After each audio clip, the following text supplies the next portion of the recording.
Hello, and we are back, finally. My name is Michael. I'm Russell. I'm Gareth. And we are the Average FPLers. It's not going to be anything too stressful today. It's just going to see some first-time drafts. It's taken a while for some of us to get even thinking about it. Excited by the Euros, then the Olympics, and any other excuse not to do it these days. I mean, we're just dreading the start, I think. So let's move swiftly on and see the first one up. In my defence, there was too much going on. I was depressed about the Euros, and now the Olympics are on. So, yeah, it's come round too quickly, but I'm getting there. I'm getting there. It's going to take a while. I'm starting. I've got a team. The enthusiasm coming back gradually. Yeah. But yeah, we got some topics. We're obviously going to look at our team drafts and talk about any plans we've got, tactical ideas, kind of things we learned from last season that we're going to try and avoid or do more this season. And I've stolen your introduction, Mike. I've gone for it, and I'm up first, so that's fine. I mean, yeah. Let's crack on. Let's have a good time. Some excitement finally. We're blowing off the cobwebs. It's all good. Exactly. Before you get into anything, I really like that goalkeeping kit for Newcastle. I mean, forget everything else. Yeah, that is pretty nice. Is that their actual kit? Is that going to be it? Yeah, that will be their new kit. That is quite nice, actually. Yeah. Good on them. Yeah, sorry. I haven't seen. I haven't got. Spoiler alert! Don't have any Newcastle players in my draft. Why would I? I've got quite strong reservations about Newcastle, but yeah, quite a nice kit. Yeah. Decent pick as well because you've gone for the 9 million option for 4.5 keepers.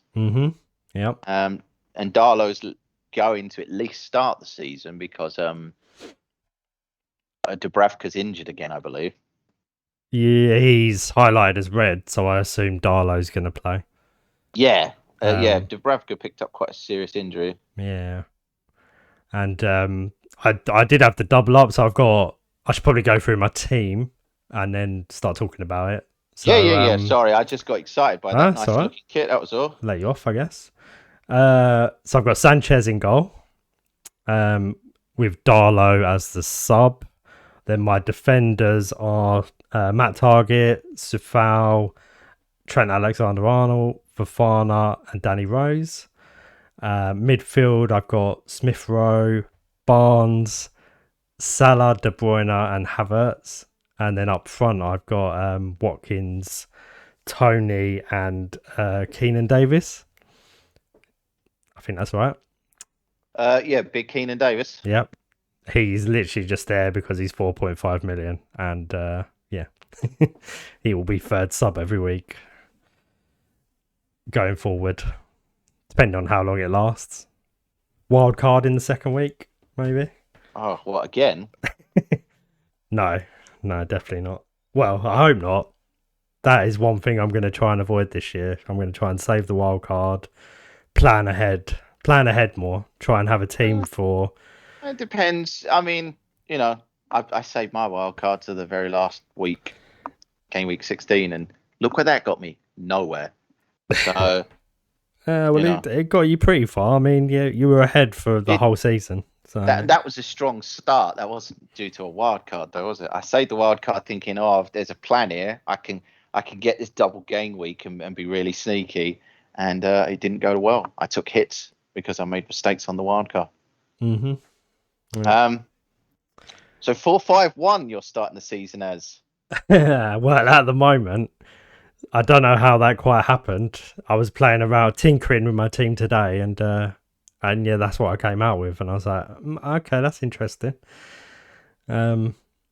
Benching Tony against Arsenal, so you're quite confident with the Arsenal. I did have Tony in, so he might come back in. I might drop one of the defenders. I just don't know which one. Probably Target, and I'll go with Safal, Trent, and Fofana for game week 1. Or drop Sufal because he hasn't played any pre-season yet. and he's still in a contract dispute.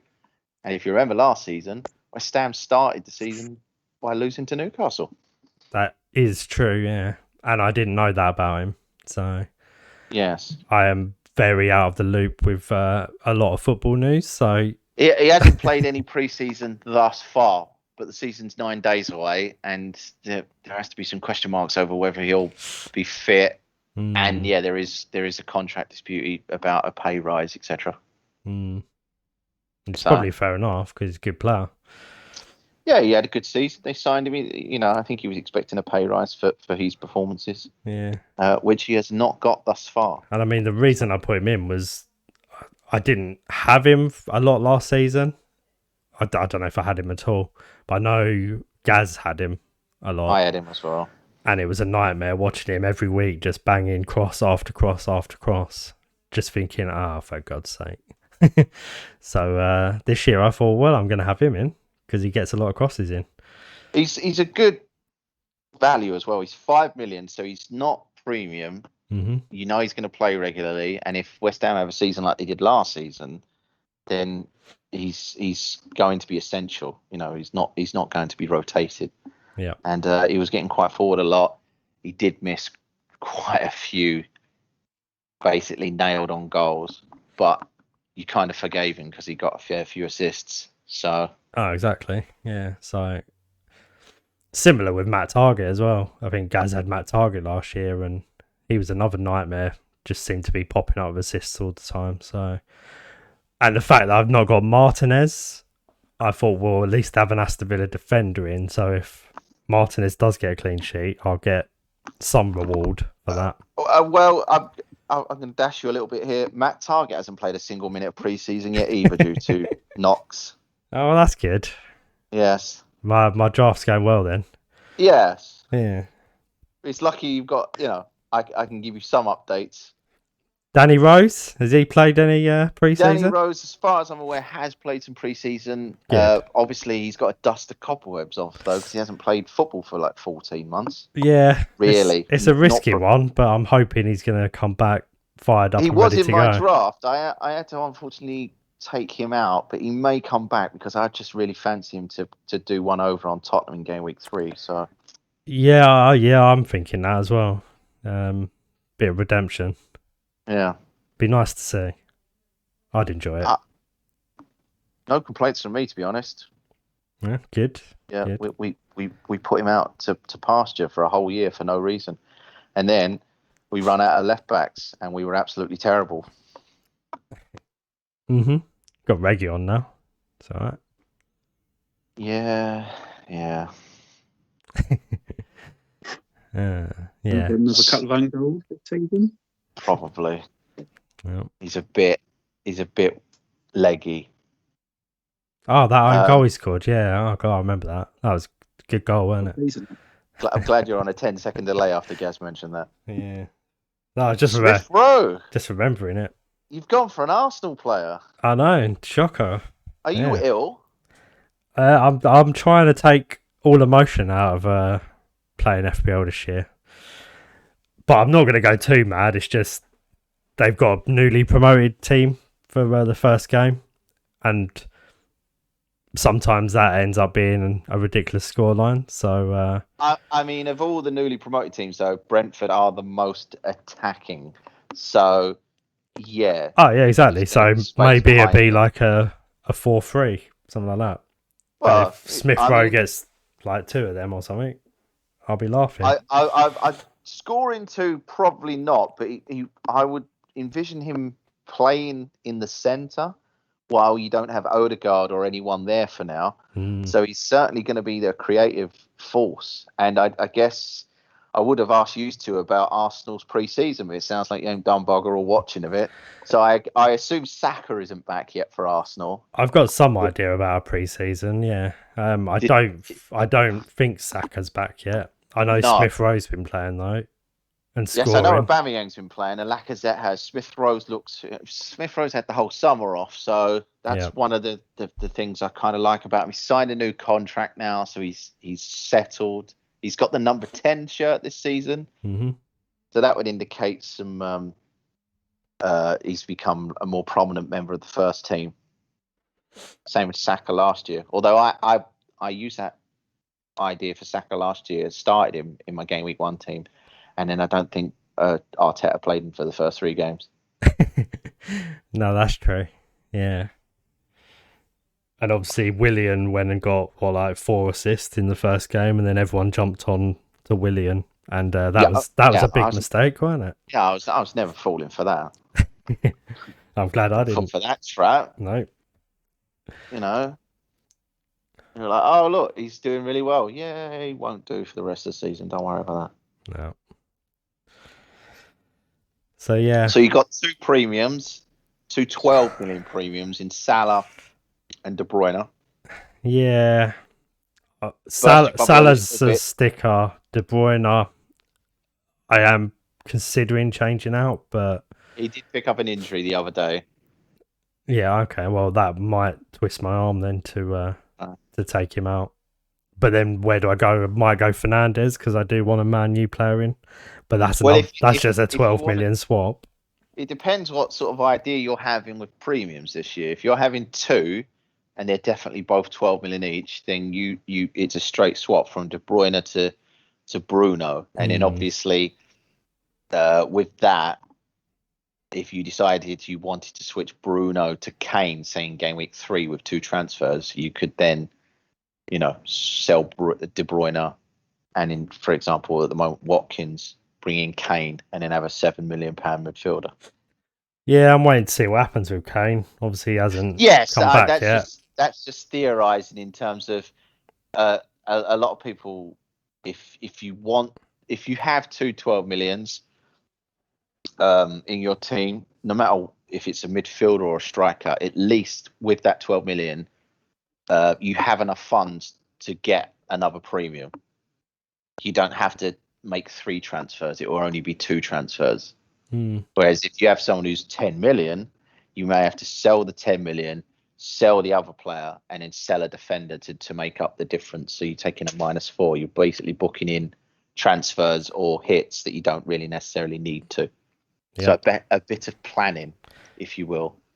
I mean, De Bruyne wouldn't be if he makes the Tottenham game, he might not set the world alight. But game week 2 is definitely where I'd want a Man City player because they're against Norwich. Exactly. So I think I do want a City player in there just for game week 2.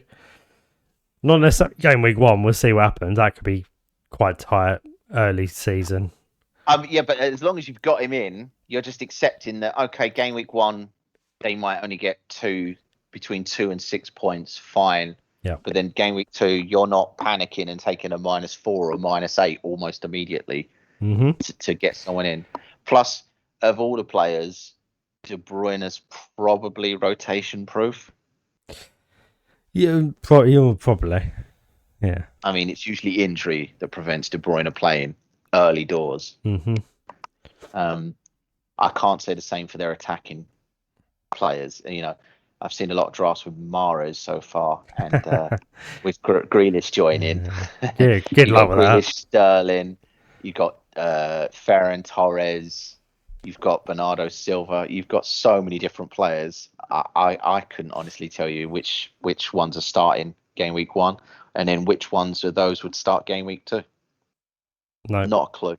I couldn't even tell you their defenders, to be honest. Is Cancelo going to start full time at left back and Kyle Walker right back? Is Zinchenko going to get the berth? What about Mendy? Mendy made quite a strong finish. Yeah. And then you got their centre backs.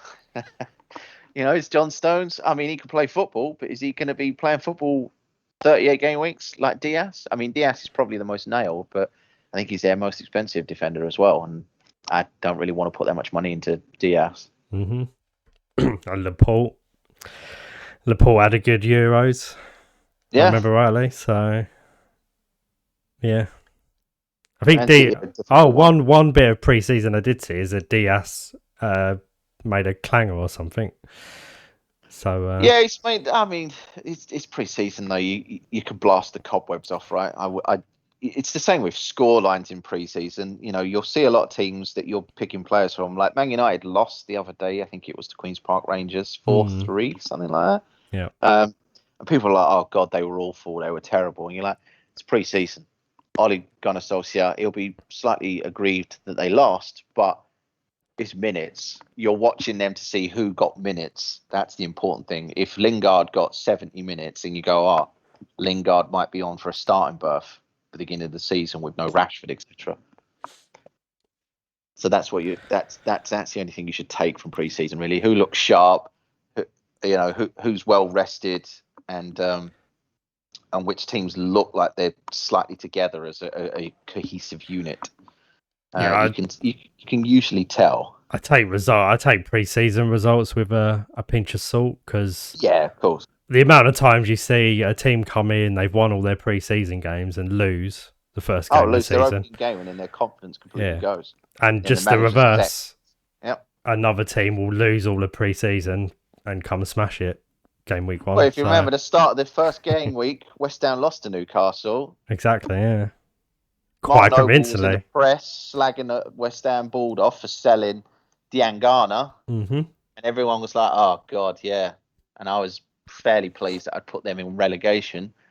Then they lost their next game to Arsenal, but not as convincingly. No. And then they bounced back completely. They did, yeah. So, yeah, I see you've snuck Havertz in there because you've got a soft spot for Havertz. I'd completely avoided Chelsea players. My initial draft, I didn't have a Chelsea player in, but Palace first game of the season. Yeah, I could see him doing well there. Not Roy Hodgson's Palace anymore, though, son. What Chelsea player will score the goals or play or whatever? It's like Man City, isn't it? Romelu Lukaku's going to score. Oh yeah. Well, if he turns up, that's going to be an option, isn't it? I mean, I'd be surprised if they do sign him by the weekend or by next week. Lukaku won't start game week 1, so Havertz might not be the worst pick for Palace. But then if Lukaku does sign, Havertz is not going to play the false 9 anymore, is he? He's going to drop into the stack. So is he as appealing from that point forwards? That's my concern. I don't know. Yeah, I don't know. But it might just be one for game week 1, that one. Possibly. I mean, if you think Palace are going to be a shambles, then yes. Yeah, same as Smith Rowe. So, yeah, I might potentially be making a couple of changes. Oh, look, you're already banking in hits. Oh, you are going to wildcard game week 2. You and Gaz, I can feel it already. No, I probably will stick. Chelsea have got... haven't they got Arsenal? They got Arsenal next. Yeah, keep them both in. Oh, well, I'm definitely keeping Havertz. Smith Rowe might go. But Havertz will stay for the Arsenal game. That's for sure. With this current draft, do you have any money in the bank? 0.5. So you could go Smith Rowe up to a 6 if need be. Yeah. I mean, that gets you Harrison of Leeds, but I'm pretty sure Leeds' second fixture's fairly tough as well. Yeah, I'm avoiding Leeds at the moment. Their fixtures look a bit tough. If you could get to a West Ham midfielder, Ben Rama's looked quite good in pre-season. Yeah, West Ham's fixtures look decent. So on paper they're okay. I mean, unfortunately, because of prediction tools, etc., and in terms of fixture difficulty, all we're basing it on, and all FPL base it on, is the previous season. So really, that's not accurate in any measure. But on paper, they do look good. But West Ham are going to have fans in the home crowd, so they're going to go back to being absolutely berated for every minor mistake they make. So that is a good point.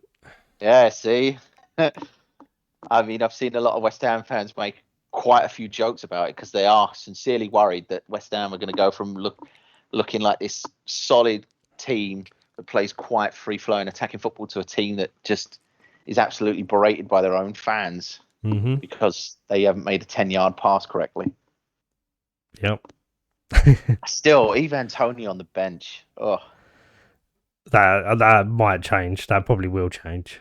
I didn't have him on the bench until earlier this afternoon. So, yeah, I've got a feeling that will change. And obviously, Watkins now, there's a big question mark there with Danny Ings coming to Villa. I mean, as I was saying to you earlier, it will mean that Ollie Watkins more than likely will go left wing. Hmm. He used to play there for Exeter. He played there for Brentford, and then he got moved into the centre of the park by Dean Smith, I think, ironically. But it looks like Smith might be moving Watkins back out left because he never plays with two strikers. And then that would mean Danny Ings up front, Leon Bailey on the right, Watkins on the left, and Buendia down the centre. Now that's bearing in mind they basically rebuilt their attacking core, potentially with the 100 million they've made from the sale of Jack Grealish. That's quite a good Villa side still. Yeah. It might take a couple of weeks to get going, but there's that could be a good place to go to for cheaper midfielders. Buendia's 6'5", I think Bailey's 6'5". Watkins would probably drop out a lot of people's teams like yourself because he's 7'5", but he's listed as a striker, so he's not going to get those bonus points for assists, etc., like midfielders do. Yeah. But Danny Ings comes into the fold. There's an £8 million man at Southampton. I wasn't interested, but an £8 million striker at Aston Villa, I'd seriously be more interested in that. That's more of a budget forward. It's kind of like a Dominic Calvert-Lewin level sort of pick. Yep. Question is, do I want to jump on the Danny Ings merry-go-round this season? Pick him, Villa, gets injured, get him out, he comes back, put him in, injured. It's a nightmare. I don't know. I think it might be different at Villa. I think he's got a point to prove. Well, we'll see. Oh, well, if I don't put him in my team, he will score loads of goals. The minute I put him in, he will not. And he will get injured, so... It's a tricky one, that, isn't it? That is. What do I do? Do I, tank him by putting him in my team, or... Well, if you know Gaz is in game week 1 and you want to beat Gaz, then pick him. Maybe, yeah. We'll see. But yeah, initial draft, I think you've already mentioned you're not completely happy. Obviously, I've just mentioned 2 defenders that haven't really trained now. Yeah. I've alluded Harvey Barnes altogether because it's Harvey Barnes, and I might have to go back to. I did have Charlie Taylor in my old favourite, so he might come back in now. And this way, he tell me he hasn't played. Charlie Taylor for Burnley. Yeah, I haven't necessarily checked Burnley. I do know that Burnley are hot favourites to be relegated because they haven't made any real signings. Yeah, so that's worrying. And weird because they got new owners as well, and they said that they were going to spend big, but nothing's materialised thus far. Yeah, that's true. And then the other one I had, based on something you said, was Strauch of Leeds. Yeah, well, Strauch's because you said he's taking penalties. He is. He's been pictured taking penalties as their penalty taker in Leeds training all summer. I don't know why, but he is. It would be no different from the Euros when it was penalty shootouts. All the centre backs went up and went, "Oh, don't worry, lads, we've got this," and then put them away. So as an FPL choice, I think Strauch's only 4-5. 4-5. So yeah, that wouldn't be bad. If I found out Strauch was Leeds penalty taker, I would go for it. The only difference this season as well, though, with the VAR, they have mentioned that there's going to be more leniency on certain aspects of penalty shouts, and obviously offside calls as well. You know, there's thicker lines, etc. So maybe we won't see as many penalties as last season because there won't be as many sort of up in arms sort of that can't be a penalty sort of shout. Well, I hope so because it was a bit ridiculous last year. So some of the calls were silly, like Eric Dyer's at the beginning of the season for Spurs against Newcastle, and yeah. But hopefully after a season it beds in a bit better. So we can only hope. We'll see. The fans back. But as I said last year, it's not the problem's not VAR. It's the people running it. Mm-hmm. So if they're gonna make it more to interpretation as opposed to strictly following the rules, then maybe we will see it being utilised a lot better. Indeed. But yeah, we should probably move on. I think Gaz is up next. He's been very quiet. Just taking it all in. Taking it all in. Oh, good. Taking it all in. Well, I mean, big news from you is that you have no restrictions this year on players you can No. pick. So that's either going to help or hinder you massively. Going to make him melt, probably. Kick out. For example, I have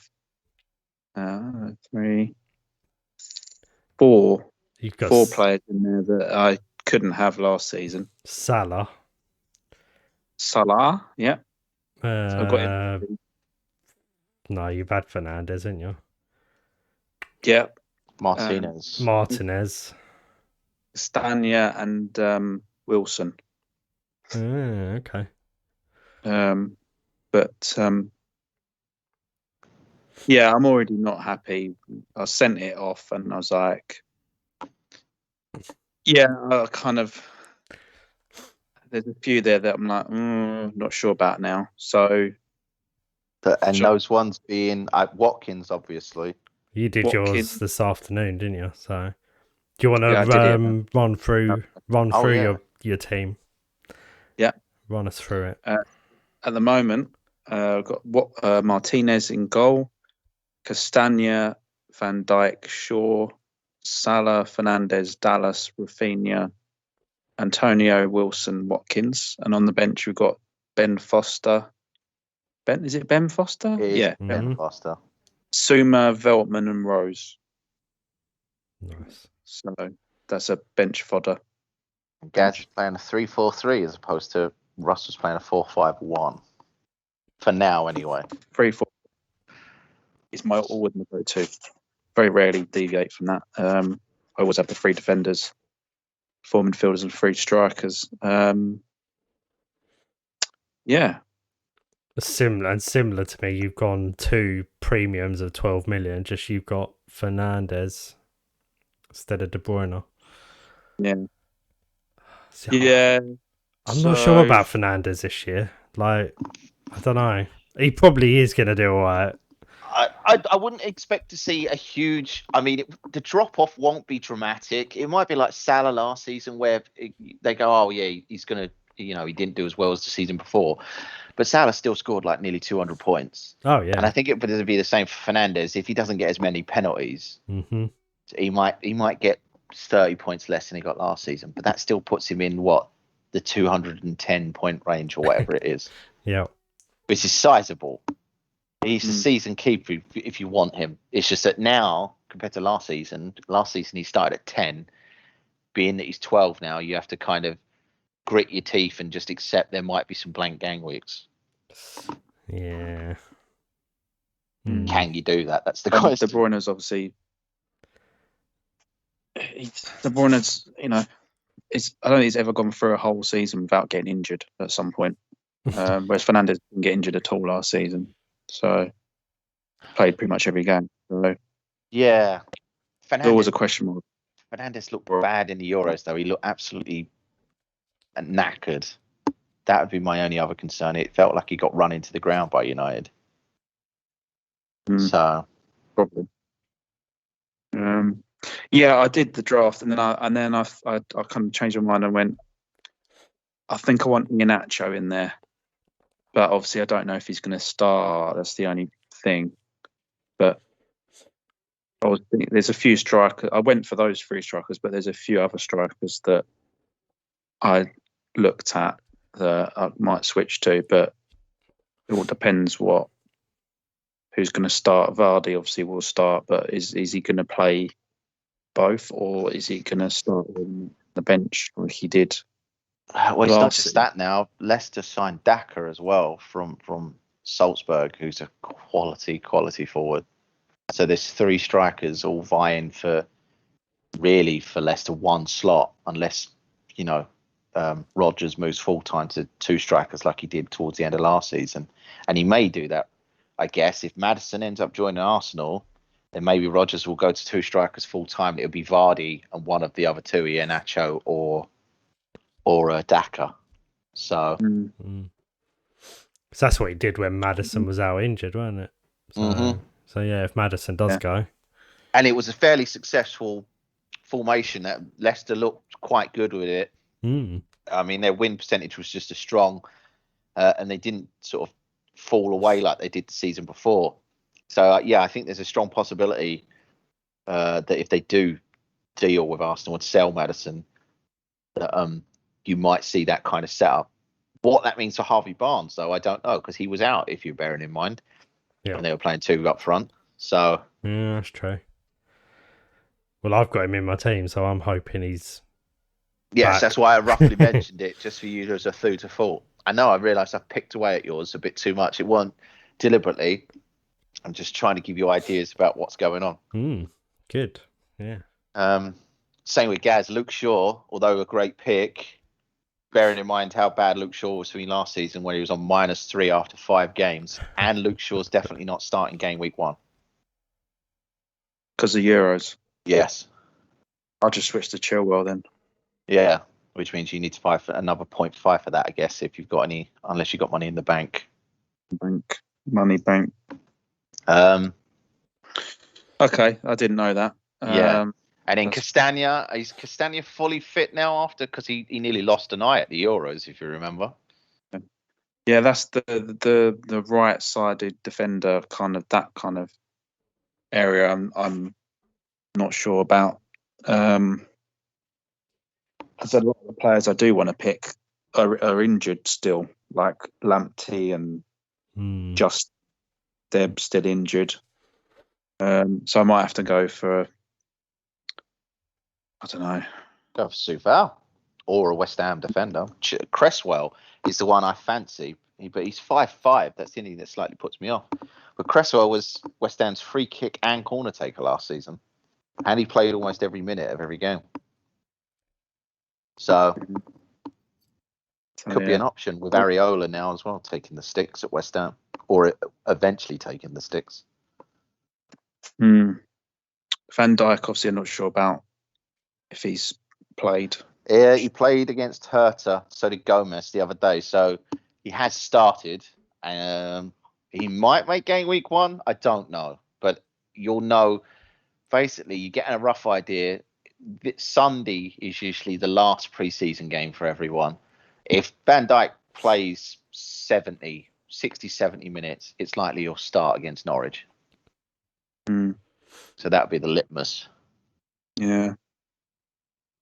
If not, you could always move from Van Dijk. If you want a Liverpool centre-back, you could move to Kanate, who they've just signed, and he's looked really good in pre-season thus far. Yeah, lots to think still. As I say, this was just I did this earlier today, so it's just gut feeling. Yeah, I mean, no one's concrete. You just put down sort of what you feel like would be a good idea. I mean, you didn't even know, as we were starting to record this, that Danny Ings had joined Villa. So that completely changes everything. I mean, Russ didn't even know. I just told him. And he was like, what? And so there's a lot of things happening. We don't even know at this point. I mean, if Jack Grealish turned Man City down tomorrow, I think I'd just have triple Villa attack at this point, because their attack's just ridiculous, and their fixtures. So yeah, there's a lot of options, a lot of food for thought. Is Dallas going to be a full-time pick? I mean, he's 5'5", isn't he? Yeah, I just got him in there purely because he did so well for me last season. He's not a defender this time, but so he won't score as many points. Yeah, but he might still get the odd goal every now and then, because I'm assuming he's gonna play left, central midfield. He was playing centre midfield in the last pre-season game, because obviously Leeds has signed Firpo from Barcelona to play left wing back. Yeah. So yeah, he's looking like he's being a centre midfielder. I don't think he'll play attacking midfield, because they've got Harrison, Rafinha, and they've got someone else who they signed, and I can't remember his name now, but he's a decent player as well.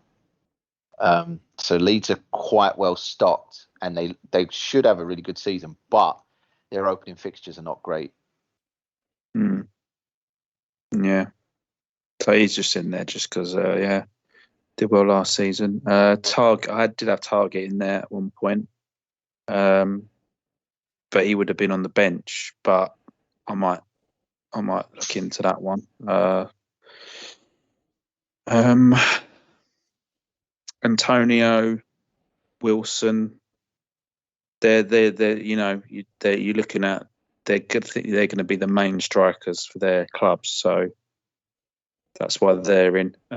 Watkins was, but now apparently he's not. So Watkins will be a definite starter. It's just, is Dean Smith going to change his formation? I don't know if he will with such short time before the season starts. So that means Watkins will go left wing. He'll get goals and assists. I just don't think he'll get as many goals. He'll probably get more assists for Danny Ings. And as a striker getting assists, you saw it with Harry Kane, really. You don't get a lot of bonus points for it compared to a midfielder. So you might want to save the money and just have two, say Wilson, Antonio, and then just have a 7.5 million midfielder and then a cheap 4 or 5 million striker that you just have on the bench. Yeah. Or look for a cheaper striker. I mean, Burnley have got some decent fixtures. Liverpool being the only sort of outlier in game week 2, but other than that, I mean, you could have triple Brighton on your bench if you went for a Brighton striker in the form of Danny Welbeck, who did Russ right towards the end of last season. He was flagged up as injured. Oh, is he? All right, Yeah. Neil Mopay then. No. Yeah. I mean, obviously, we've still got over a week left. There might be. I'm sure this will change dramatically. And so same as Russ's. It's just obviously get something down, get an idea of what you're thinking, and then anyone you have picked, if there is already information out there, it gives you a better idea. So the Watkins one will definitely, I'm sure his ownership will dramatically reduce because of today's news. So, and if anyone picks up an injury, for example, in the next couple of days, that will shift around funds and picks and whatnot. So, yeah. Amazingly, both of yous not one Everton. No. Everton's opening fixtures are fantastic.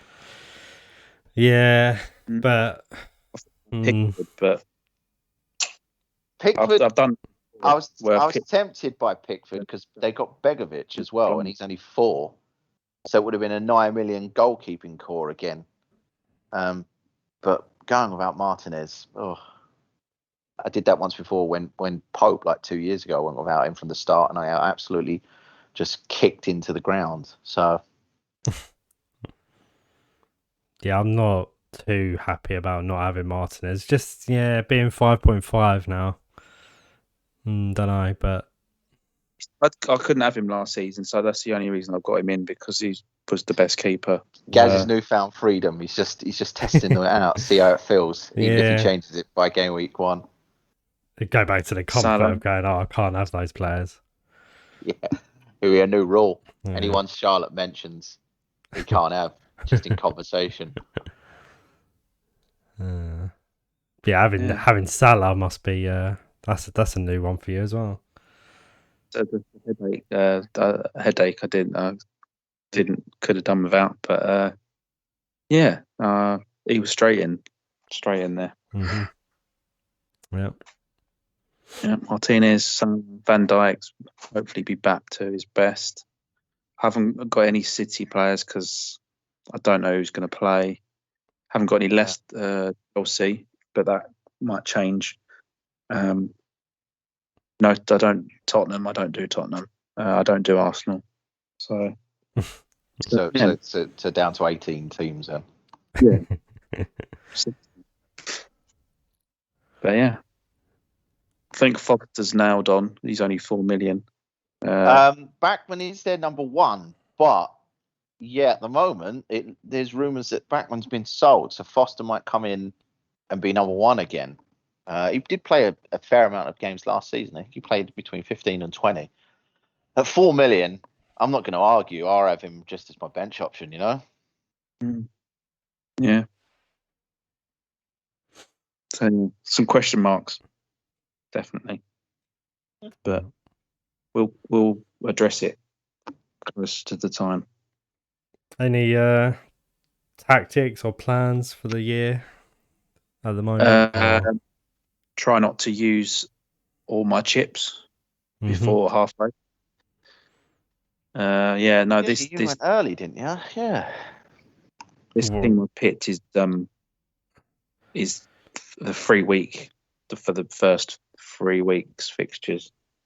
Yeah. So last year me and Gaz both went early on the wild card, like the second week.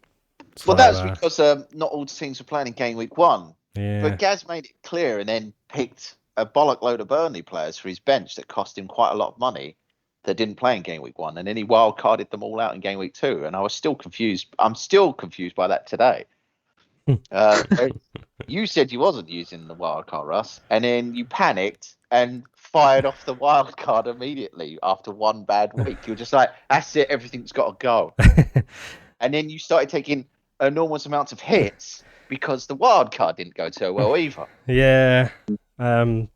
So that is one thing I'm hoping to remedy this year, because when we reviewed last season and I realised how many hits I took, and in the early doors, yeah, it was quite worrying. So so I want to try and not take as many hits this year. Hence a bit more forward planning and stuff like that. A bit more research, a bit more reading a couple of articles, see what everyone else is talking about. You don't necessarily have to follow the template teams, but there are some good ways of finding out pre-season from other, fans of specific clubs, who's had a good game, who hasn't, who's been playing a lot, who's looked sharp, etc. That's always helped. That's how I know some of the information regarding some of the players that I've already mentioned in your team today. Yeah. So it's good to have that kind of thing, because there'd be nothing worse in starting game week 1 with these premium players and, deadline locks in and then they don't bloody start. Yeah, that would be fun, wouldn't it? Yeah. I'm sure it will happen. Oh, yeah, probably. It will happen to quite a few of us, but we just don't know when and where. I'd rather it be one than we all get hit with like losing 2 or 3 players early on, and then one of us definitely does panic and press the wild card for game week 2. Yep. I mean, I'm not against using it fairly early because you don't know what form the teams are going to be in. Oh, no, absolutely. I mean, game week 2, no. No, I think at least give it 4 or 5. At least give it, 4 or 5 weeks. Then you get a better feel, because you got an outlier. The transfer window shut by then. Any players that are currently in contract disputes or any kind of dispute. So like Harry Kane at the moment, he's still in Florida. I don't think he'll play the first 3 games if it drags on like this. So he might not be back till game week 4. So if you don't wildcard until game week 4 or 5, you could then have him in, he's undoubtedly going to be Man City by then. Yeah. And then that gives you the jump on everyone else. But yeah, that would be that idea. I'm tempted to do that this season. It just depends how good of a start I have. Last season I had such a good start. I was in the top 20k from game week 1, and then I fell away because I was taking hits rather than making just a wild card, because I saw how badly used to went in game week 2. Whereas this time I need to sort of drown that out and just, if I think it's the best thing to do around game week 5, just do it, and then that's it. I've got my team set right up till Christmas. Yeah.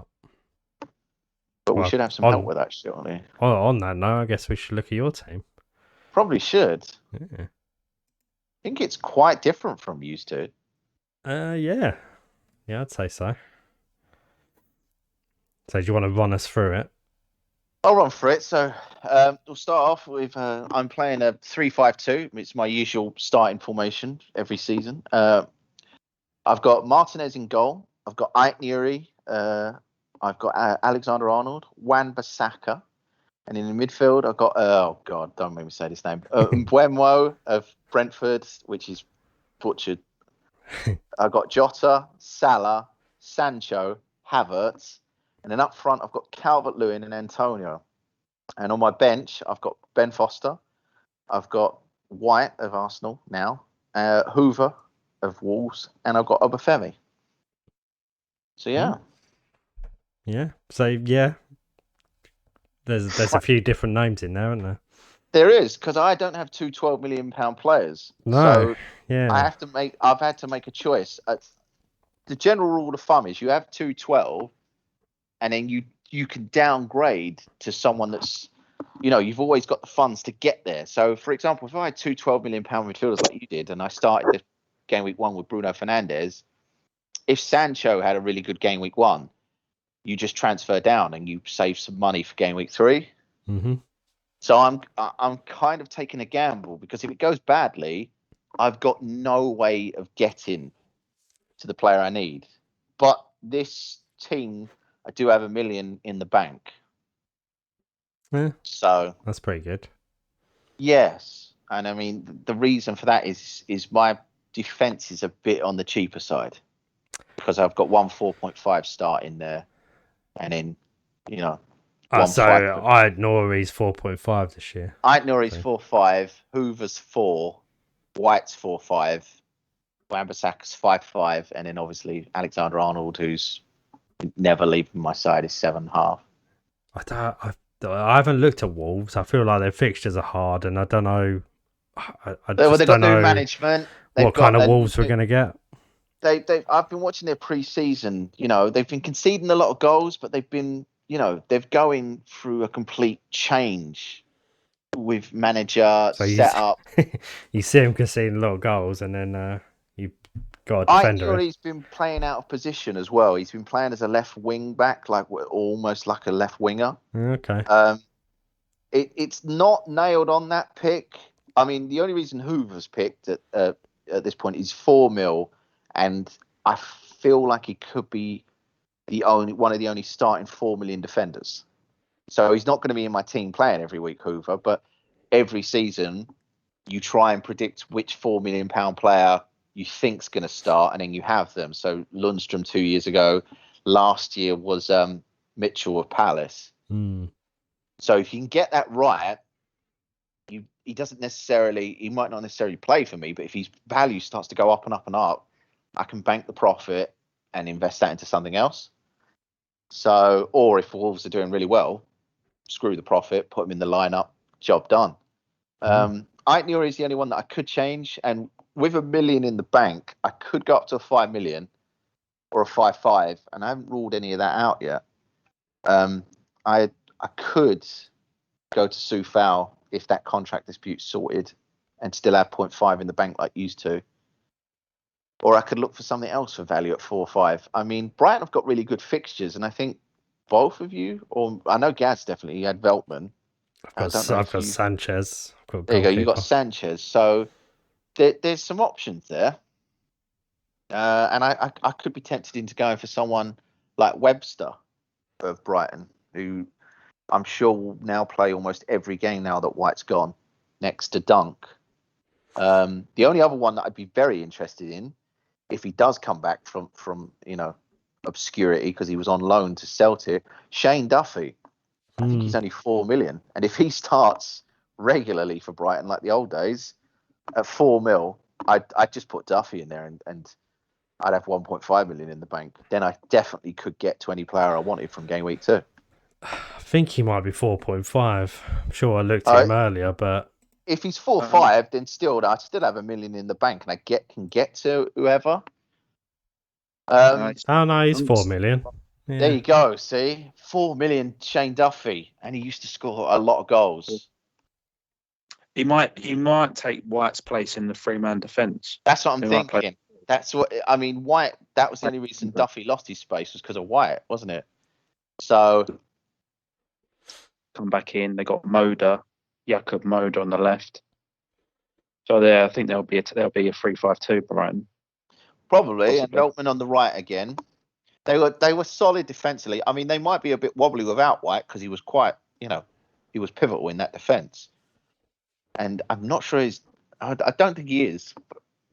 Dunk might be suspended, right? Because he got sent off towards the end of last season, didn't he? I don't think he's flagged up, but so maybe he's not. Maybe he served it. He served it in. It was like the last game or the last game before the one before the Okay. last game. Oh, He served one.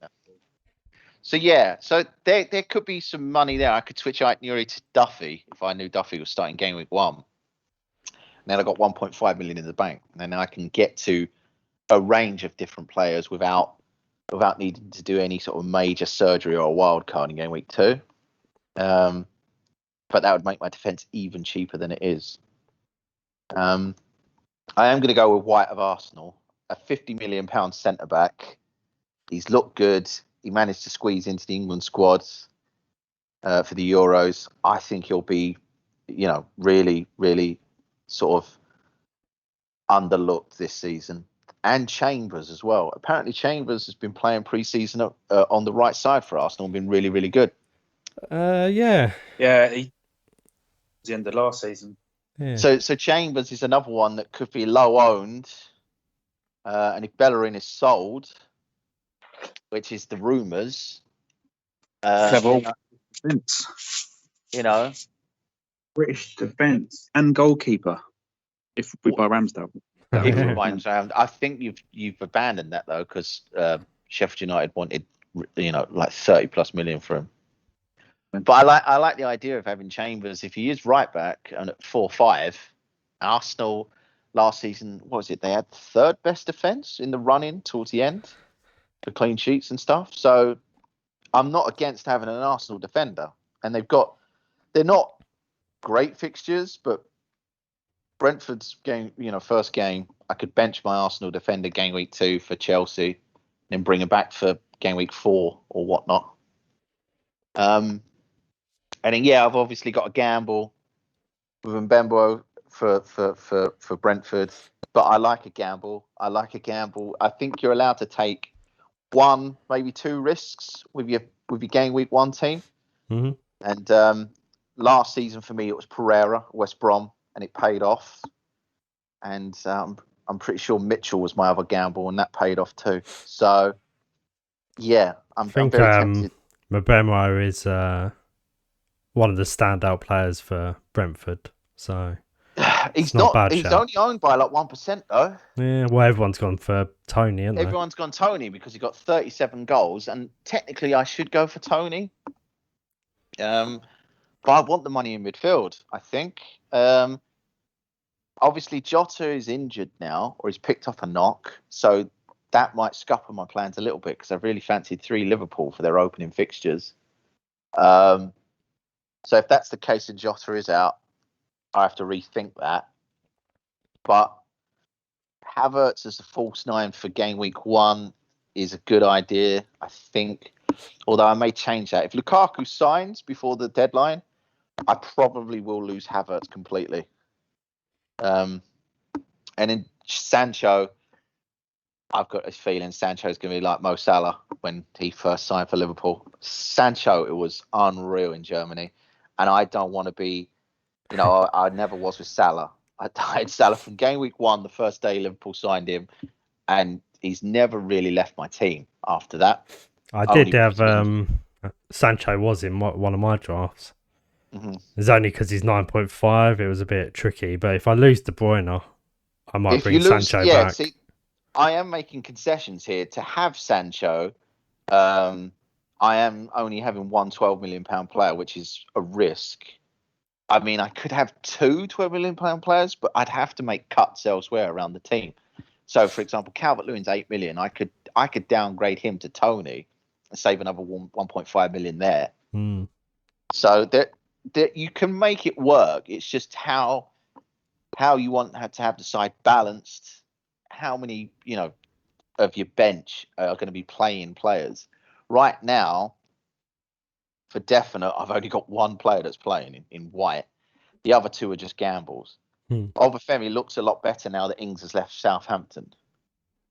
And Hoover, like I said, he's been playing regularly in pre-season, but that doesn't necessarily mean he'll start because they've got Semedo, right? And Semedo was probably just having an extended rest from the Euros. He loves Semedo as well. That's why I won't go for Firpo either because of how bad. I mean, although I didn't like Semedo at Barcelona either, but I won't go to Firpo for that reason at Leeds, because if he's anything as bad as Semedo was, ugh. So yeah, but this team is subject to change like used to. I'm not going to lie to you both. I'm thinking of jettisoning Havertz and Jota, and starting with Son game week 1 and Dele Alli Against Man City. against Man City. Yeah. Well, you never know. I'm not here to piss about. I mean, it's brave being a Tottenham fan as well.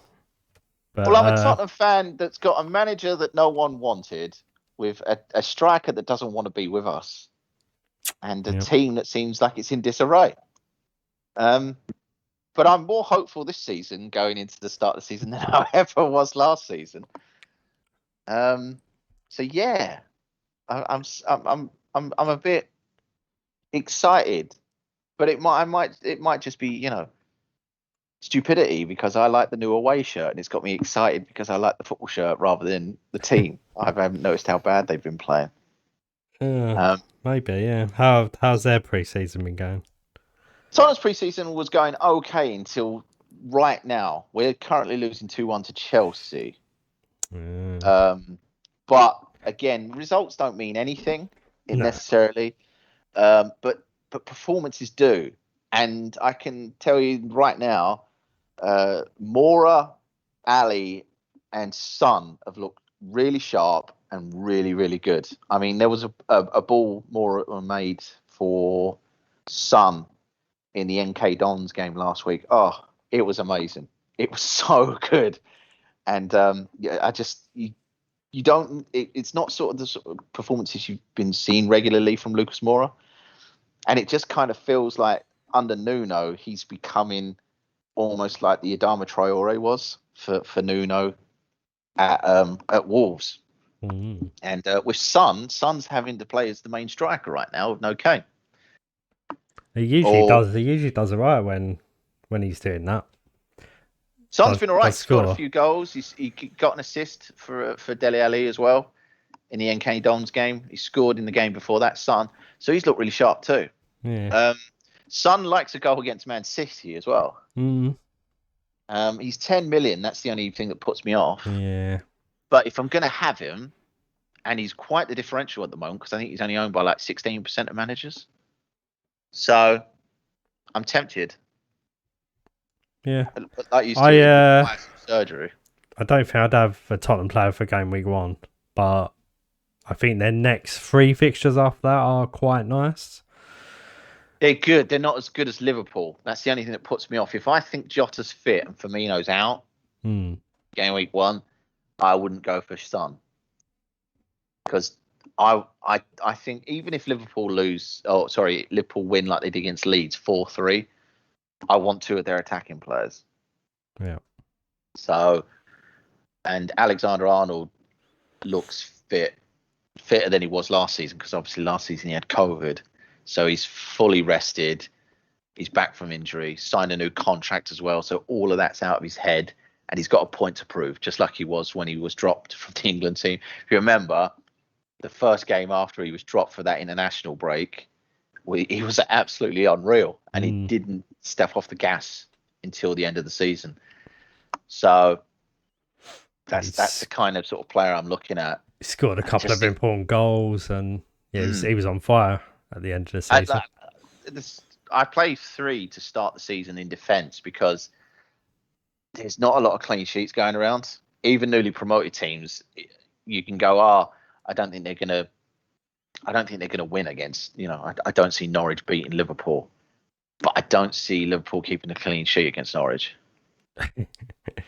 Nah, not necessarily. I don't see Arsenal keeping a clean sheet against Brentford. No, definitely but I do still see Arsenal winning that game. Hope so.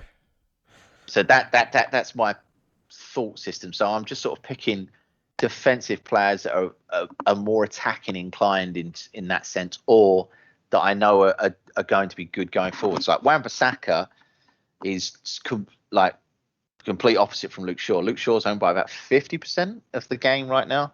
Wan-Bissaka's owned by about 11. Wan-Bissaka said the whole summer off to rest. If the injury that he picked up in the last preseason match is minor and he makes game week 1, fantastic.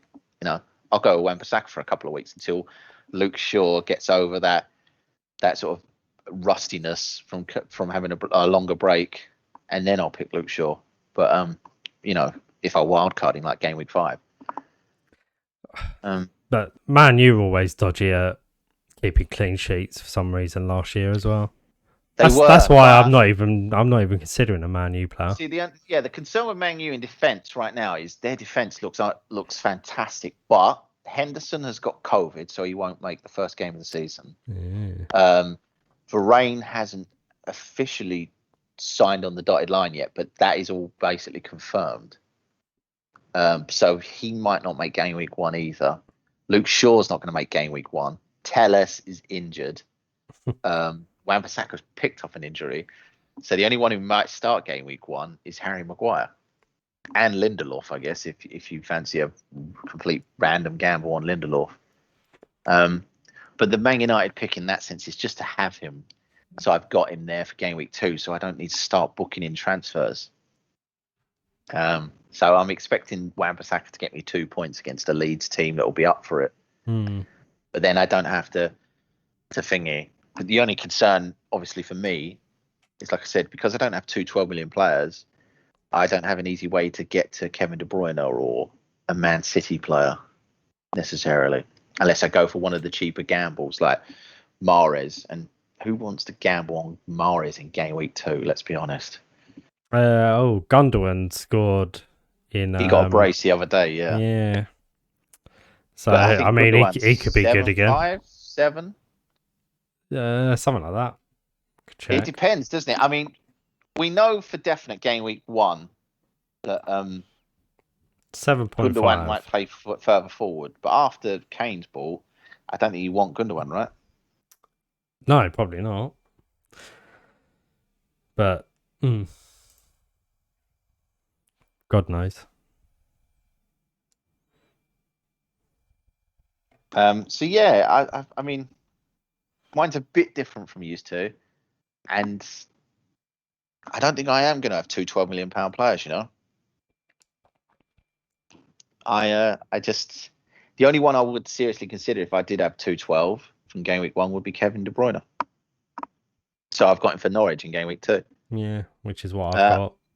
But yeah, I am considering not having it. I just feel like it's too much. I feel like maybe I'm putting De Bruyne in for the fear factor of I want to have him in, but possibly. But then it feels like a lot of people are doing that for Bruno Fernandes, right? Yeah.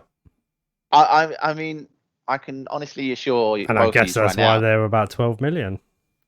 That's they're point scorers. They will get points. Even if they go a game without getting one, a return, they definitely will return in the next game. They don't go, very long without a return. But not in a single draft if I can consider Bruno Fernandes. Not one. I don't see the point in him. I think he's too expensive now for what he is at Man United, and with the changes in the VAR ruling and the offside ruling, I think you've got a better option with Sancho. I mean, even if Sancho doesn't make game week 1, I could downgrade him to Mason Greenwood, who's had all the summer off and has looked half decent in pre-season. I could go to Anthony Martial, who's only 8 million. Cavani's apparently not played a lot of pre-season, so Martial could be a good pick. No one's really picking Martial, are they? Pogba? Is Pogba an option? Pogba, no, because they're in the negotiating selling him, I assume, because he won't sign a new contract. Yeah. And I don't think they're going to lose him for free a second time round after paying 90 million for him. No, they probably don't want to do that. No. Fair. But one that could be an interesting pick is Jesse Lingard. Yeah. Is he going to play? It's going to be an interesting one. He's been playing pre-season. Has he? Yeah, he's been getting goals. So that could be. And what is he? 7 mil, I think. 6'5", 7, something like that. I think he's 7. So for me, that's an easy get to. If Jota's injured and Lingard, I think, is going to start game week 1 because he plays the last pre-season game, I just pop Jota to Lingard and just do triple United. 7 mil Lingard. Yeah. There you go. And of course, Rashford's out, so yeah, Rashford's out for the next 12 weeks. Yeah, because he's getting surgery, isn't he? Yeah. So yeah. So I mean, just like used to, I've got a lot to think about. Like I said, a lot of my decisions will be made after Sunday. Really, I'll slowly scan through and see what teams have played their sort of final lineups, if you will, in terms of their starting teams. A lot of players, like we said, they're going to be missing because if they played in the finals, like England players, a lot of them are not making game week 1. No. It's like and then players like Jack Grealish now, he feels like a gamble. Period. Now I know he's 8 million, but this is. I mean, and I was referencing City players earlier. I didn't even mention Phil Foden in those list of attackers. I completely forgot about him in just this second. Yep. That's how many forward players. 8 million this year as well, so he's even worse, even more of a risk. He's I'm pretty sure more risk. He was like 6'5" last year, I think. Yeah, like that. And you could just about justify that. But 8 million for Pep Guardiola to play him for 5 minutes. No thanks. Yeah, there you go. So it feels like Pep Roulette this season will be even worse. Yep. Oh, the joys. Yeah. And so I feel like as much as I want a City player for game week 2, I might not even have one. Because City lost to Norwich last time that they played early on, 2 years ago. Yeah. Pookie scored. Yeah. That's when the Pookie party started, if you remember. And then it fizzled out just before Christmas. But, so maybe that's the next option. Or if not, the only one I would go for would probably be Gundogan or De Bruyne. Yeah. I can get to Gundogan easier for game week 2 with this setup than I can De Bruyne. But it's a question now of how I set up. So the only other thing, like I said, because I got $1 million in the bank, I was very tempted to lose Ike Nuri and move that to Luca Dean for Everton, because I think under Rafa Benitez, Luca Dean will become almost, a solid 38-game man. And I think he'll get licensed to go further forwards. He's going to be taking the set pieces again because they're trying to sell James. And obviously, there's some sort of speculation around why Sigurdsson's been missing. So, yeah, I think Luca Dean could be a good pick. Southampton as well have just sold their main striker 9 days before the season starts. So, and then the only other team that I really do want players from, but their fixtures are so poo for the first 4 weeks, is Crystal Palace. So you're on the bandwagon of Palace to be good, but I'm on the bandwagon of Palace bad. There's no bandwagon for Palace being good. It's a very small bandwagon that you're on. It's a very small bandwagon of Palace fans and me. I do hope they do well, because I want Vieira to do well. So Vieira's a good, solid manager. The only thing I have to hope for is it doesn't start as badly as Frank de Boer's reign at Palace, which it shouldn't. But I think he's got a big job there. I mean, they've asked him an impossible task. Palace, lost, what was it? 11 to 13 players on free transfers. Most of them have not come back. Yeah, they've all moved on. But Palace have basically said, we're going to get you some new players. They went and got Anderson, who was on loan at Fulham last year at centre back from Lyon, and he was really good to finish the season out. They signed Chelsea centre back, who was on loan at Swansea. Can't remember his second name, but I think he was in the team of the year for Swansea. So that's a good signing. Mitchell is full-time left back now for Palace. and he's only 4-5, and feels like he could be like what Wan-Bissaka was in his breakout season. Mm. They signed Elise from Reading. Elise is quality, and I think lining up with Zaha, it should be a really, really good attacking lineup. And Benteke, I think, is going to get more license to get goals. I think Benteke could have a season like he did for Villa. And I'm backing Benteke. I was very, very tempted. If I wasn't so sturdy on 3-5-2, I still might have Benteke in my opening lineup. If I decide to downgrade Calvert-Lewin and upgrade Havertz to Son, I might start game week 1 with Benteke as my up front striker with Antonio. If you're going to back Benteke, then I'm going to agree with it. Because last year I laughed at you when you said Calvert-Lewin would do well, and look what happened there. So yeah, I just think Vieira's a different kind of manager. He's not Roy Hodgson. He's not going to. He doesn't set his teams out to be kind of compact. He lets his teams play free-flowing football, like a modern manager. And that's not me being degrading to Roy Hodgson. It's just Hodgson knew what he had and he got what he could from that team. Whereas Vieira's got a couple of new players. I'm sure they'll get a couple more. They're youthful. And he's basically saying to them, well, you've got the ability to do it. Go and do it. And with Elise, potentially Zaha, and who's the other lad who's injured at the moment? Gaz had him last. Eze? Sorry? Eze, yeah.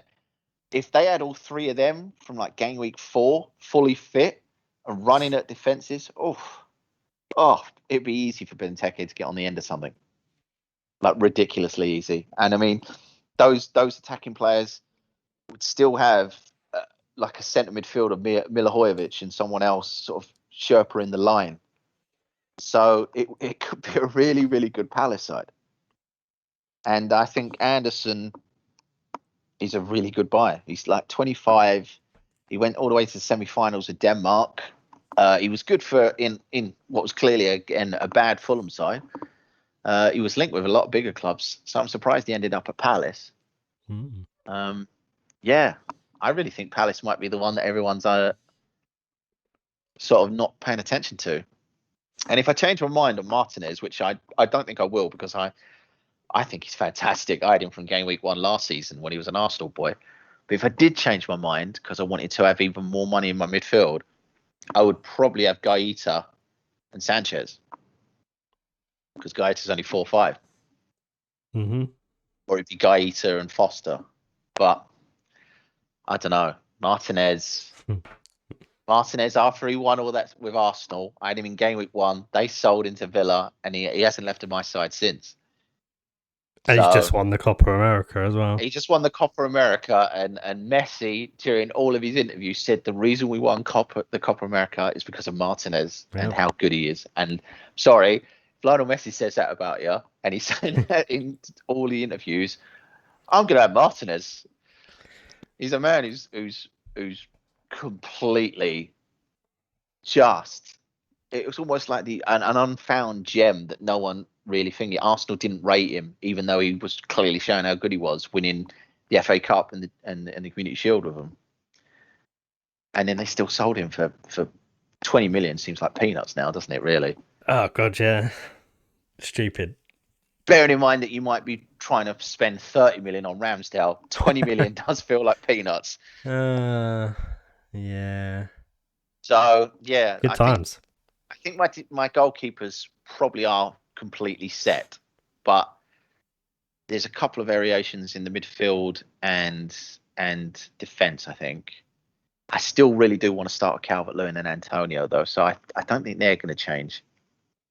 But yeah, probably 1 or 2 changes like used to, or obviously we'll get to next Friday by the deadline and we'll reveal our teams, and I would have changed all 15 because I'm mad. Yeah, could happen. Could happen. But yeah, I think Salah's a set and forget for game week 1, almost for all 3 of us. That's the only thing I'm not wavering on for captain and pick. And yeah, Martinez, I think we've all like got Salah captain. I think. Yeah, I'm So- sure this season it's Mane's turn to get the hat trick in game week 1, but Probably, yeah. Mm. But at least, But at least at the moment, we'll all suffer it, and it won't just be me. it won't just be all of us. It'll be 50% of FPL. Yep. So, yeah. And at least And then this year, I won't have to go, right, I'm changing to Mane and then Salah scores. I won't be doing that. That should just be something you say to yourself where you don't, panic. Yep. Calm. Yeah, I guess we should probably wrap that up. I guess I'll wrap it up. Yeah, assuming you're finished. Yeah. I mean, I could go on for days. I think all of us could really. Yeah, I know. That's why I figured I have to jump in there and stop you because you're just. I mean, to keep be going, honest, won't you? I'm only a little excited because Tottenham have just equalised against Chelsea, so I'm trying to sort of keep myself a little calmer. Oh, good. Yeah. Yeah. So if anyone wants a random pick that no one's thinking of at the moment, Bergwijn seems like it might be the selection. Yeah, Bergwijn. Yeah, fair enough. He's a fairly cheap option, so. Oh, exactly. I That's mean, it. he's started almost every preseason game so far, and he's just this minute scored. So, same as Mora. That's why they possibly both might be the starting wingers for game week 1. Mm. And you might look at someone's team and go, "Oh, what a mad bastard! They picked, Bergwijn. Why would they pick him?" And then he goes against 2 against City. Spurs are at home as well, and there's fans in. Yeah, Full it's stadium. true. It's not going to be like before. Same with every other team. So it's something else we'll have to factor in now because last season we were kind of looking at it and going, "Oh, well, the away team could easily win this one." Mm-hmm. But yeah, different atmosphere. Different kettle of fish this year. Yeah. But yeah. Tottenham to win the league. Yeah, I don't know about Who that. needs Harry Kane, eh? Already forgot about him. It would be quite funny if he left and you won the league. That Oh, would be quite amusing. I would be jumping up and down like a wild banshee if that was the case. It won't happen, but you never know. Right? Stranger things have Anyone's happened. game. Anyone's. If Leicester can win the league, anyone can. True. Norwich. Go on, Norwich. It's a pokey pie all the way to the finish. Yep. Yeah. But yeah, all right, cool. Well, there's our first drafts. As Mike said, they'll probably change. But yeah, let us know what you think. If you think we're mad or you think they're quite sensible choices. I'm guessing mad is probably the one. But yeah, like, subscribe, share with your friends, and we'll be back with some more recordings about picks for the season, budget picks for the season, as well as our usual team reveals next week to see if anything's changed. So, yep, thanks for listening, and we'll see you soon. Bye. Take care. Right.